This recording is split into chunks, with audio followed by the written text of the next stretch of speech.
Have you ever wondered how some people they can achieve a lot, make a lot of stuff happen? The information that you are going to learn here today will help you to improve the soft skills of productivity and also touch a little bit on habits. And with that, you will be able to succeed in your career, build better relationships because you will be able to free up the time that you are going to learn here.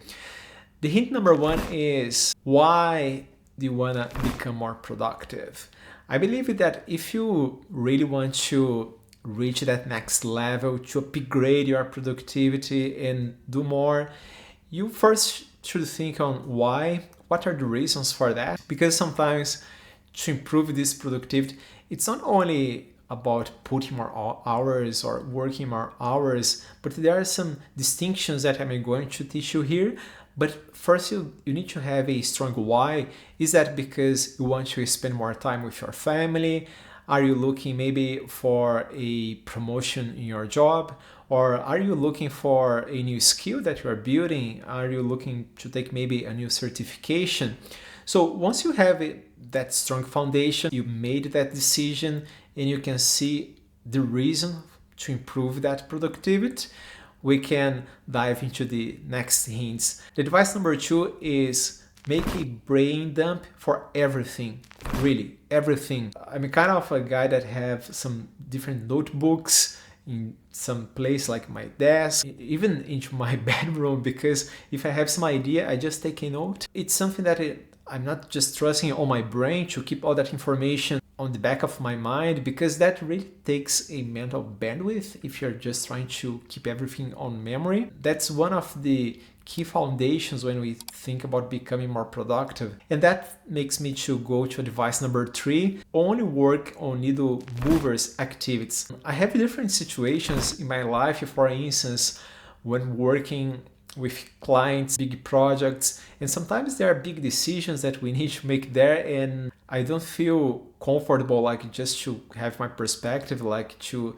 decide something and be sure that what I'm doing or what I'm choosing to do is a needle mover activity. So usually I ask other people, and sometimes there are people from the big four consulting firms and really smart people, and I try to bounce some ideas like, hey, I'm approaching this, like how would you tackle this? Like right now I'm building all this infrastructure, I need to build all this code. How would you tackle this? How would you break down these activities? So I can kind of figure out like what really makes a difference in this project that I'm working on. The same applies if you are taking a certification, for instance, like if you're preparing for that.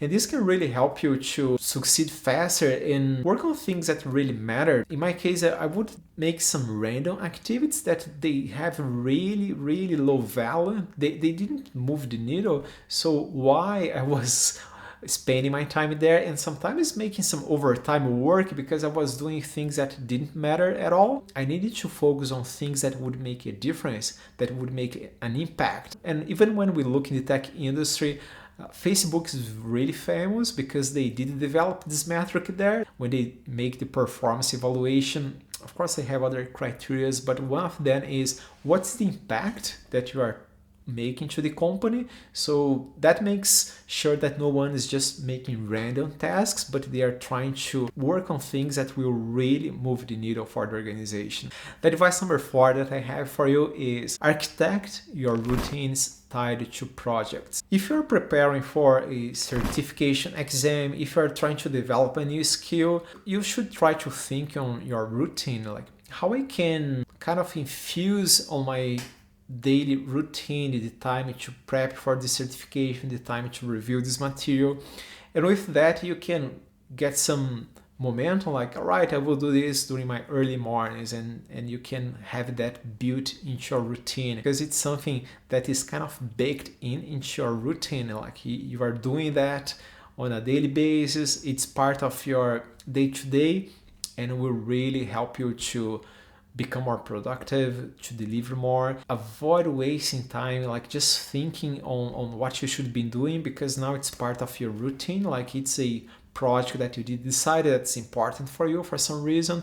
You are working on things that matter there. That will really make you to move fast and make more, deliver more, be more productive and even to upskill yourself. The last advice that I have on this topic is schedule when that will happen. You should really schedule in advance if you are going to prepare for a certification that I was saying here. If the routine that you decided is early in the morning, should be blocked there, all right? What time will be that? 8 a.m. to 9 a.m.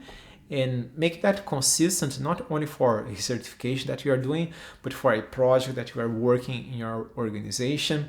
And this is kind of, there is a branch inside of this that people talk about batching work. Like, for instance, in my field, it's common to develop code. I have specific blocks of time to work on that. It's not something random that I just decide, hey, I talked with a lot of people, now I will code. No, I need to be really intentional. Like during my mornings, I will be working on this piece of code. And of course, sometimes people interrupt, but I try to educate them on how they interact with me. So with that, I can deliver more and I can have more freedom to work on other projects. I hope that this information helped you to become more productive, to rethink a little bit on how you can achieve more. And if you need more help on this topic, reach out to me and I will be glad to help you. Cheers.